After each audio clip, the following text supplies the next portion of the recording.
Today, we step into the apocalyptic final years of the Qin dynasty, the first unified empire in Chinese history, a regime built on conquest, iron laws, and absolute power, now crumbling into chaos. Imagine the imperial capital, Xianyang, once the unshakable heart of a continent, spanning empire, paralyzed by fear. Rebel armies march toward the gates.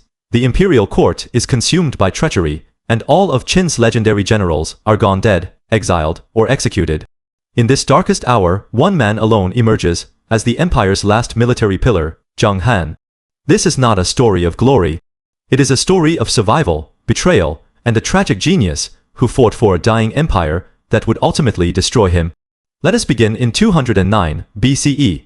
The Qin Empire, which had unified China barely a decade earlier, erupts in full-scale rebellion. It starts with a small group of conscripts delayed by rain in Daxiang, led by Chen Sheng and Wu Guang. Their cry of rebellion spreads like wildfire. Peasants, disgruntled, nobles, and former soldiers rise up across the eastern territories.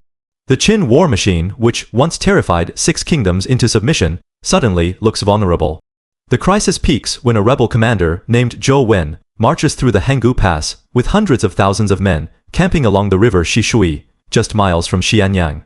The court panics. Qin Shi, the second emperor, is a puppet controlled by the ruthless eunuch Zhao Gao. All elite military units are gone. The 300,000-strong Great Wall Army is stuck in the north, leaderless, after Meng Tian's execution. The southern army is trapped in the Yue lands, unable to return. There are no trained soldiers, no weapons, stockpiled quickly enough, no generals left to lead. The empire is seconds from collapse. Into this void steps Zhang. He is not a career general. He holds the title of Shaofu, the minister in charge of the imperial treasury and construction projects, a civil official, not a warrior. But he sees the only possible path to survival. He rushes to the emperor and proposes a desperate gamble: pardon all convicts and laborers, building the mausoleum of Qin Shi Huang, arm them immediately, and lead them into battle. It is a reckless, almost suicidal plan. These men are prisoners, slaves, and forced laborers, many of whom hate the Qin regime. They have no training, no discipline, no loyalty to the throne. Yet Qin Shi has no choice. He approves the order, and Zhang becomes the commander of an army of the condemned. What happens next shocks the entire ancient world. Zhang takes this ragtag force and forges it into a lethal weapon. He imposes strict discipline, uses the promise of freedom and reward to motivate his men, and leverages Qin's remaining military logistics and tactical knowledge. His first target, Zhou Wen's massive rebel army, camped at Shishui. In a brutal decisive battle, Zhang shatters Zhou Wen's forces. The rebels flee east in disarray. Zhang does not stop. He chases Zhou Wen all the way to Mianqi, destroying his army again, and forcing Zhou Wen to take his own life. The threat to Xianyang is gone. This is not just a victory, it is a miracle. A civil servant leading prisoners has saved the capital from certain destruction. The momentum shifts. Zhang leads his army east on a campaign of annihilation against every rebel force in his path. He crushes rebel armies at Xingyang, kills key commanders Tianzang and Li Gui, and marches straight for Chen County, the capital of Chen Sheng's rebel state of Jiangchu. The rebel regime collapses. Chen Sheng is killed by his own charioteer while fleeing. One by one, Zhang eliminates rebel leaders. He defeats King Wei Jiu of Wei, who burns himself alive. He kills King Tiandan of Qi in battle. He smashes allied rebel armies that stand against him. For months, Zhang is unstoppable. He looks like the man who will single-handedly save the Qin dynasty. His greatest victory comes at Dingtao, against the most formidable rebel leader of all, Xiang Liang, the uncle of Xiang Yu, and the commander of the most powerful Chu army. Xiang Liang has won repeated battles and grown overconfident.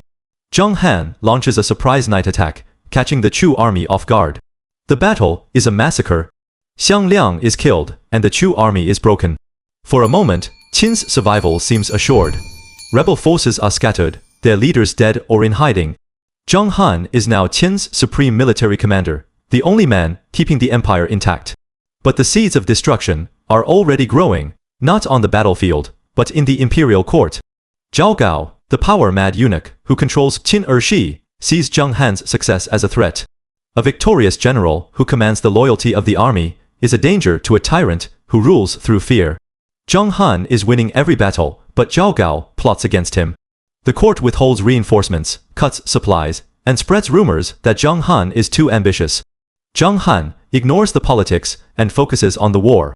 He marches north to besiege King Zhao Xie at Julu, planning to eliminate the last major rebel stronghold. He splits his forces. Wang Li leads the Great Wall army to surround the city, while Zhang Han guards the supply corridor to keep the siege going. The stage is set for the Battle of Julu, one of the most famous battles in ancient history. Xiang Yu, the fierce young Chu warlord, arrives to avenge his uncle Xiang Liang. He takes the fateful step. He sinks his ships, breaks his cooking pots, and tells his men they will either win or die. His soldiers fight with suicidal courage. They cut off Zhang Han's supply route, destroy Wang Li's army, capture Wang Li, and kill his generals. The northern Qin army is wiped out. Zhang Han survives with his main force intact, retreating to Jiyuan to regroup. He still commands 200,000 experienced soldiers, enough to hold off Xiang Yu and win a war of attrition. Militarily, the fight is far from over. But politically, Zhang Han is already doomed. He sends his deputy, Sima Shen, to Xianyang to ask for reinforcements, supplies, and clear orders.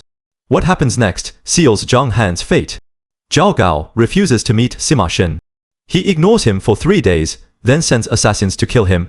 Sima Shen barely escapes racing back to Zhang Han's camp with a terrifying message: win, and you will be executed for being too powerful. Lose, and you will be executed for failure. There is no path to survival. Serving this court, Zhang Han is trapped between two horrors in front: the invincible Xiang Yu, behind the murderous treachery of Zhao Gao. He receives a letter from a rebel advisor that drives home the truth. Bai Qi was killed for his victories. Meng Tian was killed for his service. You will suffer the same fate. After months of agonizing choice, Zhang Han surrenders. In 207 BCE, he meets Xiang Yu at Yinchu and swears allegiance. He weeps as he tells Xiang Yu of Zhao Gao's cruelty. Xiang Yu spares Zhang Han and names him king of Yong, but he does not trust the Qin soldiers. Months later, Xiang Yu orders the mass execution of all 200,000 Qin surrendered troops at Shinan.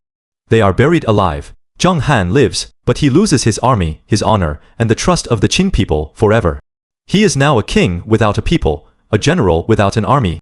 The Qin dynasty collapses soon after. Ziying, the last Qin ruler, surrenders to Liu Bang, and Xiang Yu later kills Ziying and burns the imperial palaces. The first Chinese empire is gone. Zhang Han rules his fief in Guangzhong, as Xiang Yu intended part of the 3 Qin kings, meant to block Liu Bang from returning east. But history moves on when Liu Bang and Han Xin launched their campaign to take Guangzhong. They used the famous strategy, Ming Xiu, Zhang Dao, and Du Chenkang, openly repairing the plank roads, while secretly marching through Chenkang. Zhang Han is caught off guard. He is defeated in battle and retreats to his capital, Feiqiu, where he makes his final stand. For nearly a year, Zhang Han holds Feiqiu against Han Xin's army. He fights not for Qin, not for Xiang Yu, but for his own dignity. He is still the same military genius who once saved an empire. But he is isolated, outnumbered, and facing one of the greatest generals in Chinese history. Han Xin finally diverts a river to flood Feiqiu, breaking the city's defenses. With no escape, no hope of rescue, and no desire to surrender again, Zhang Han takes his own life. The last military pillar of the Qin dynasty falls forever. If you enjoyed this journey into ancient China, hit like, drop a comment, and subscribe for more epic history. See you next time.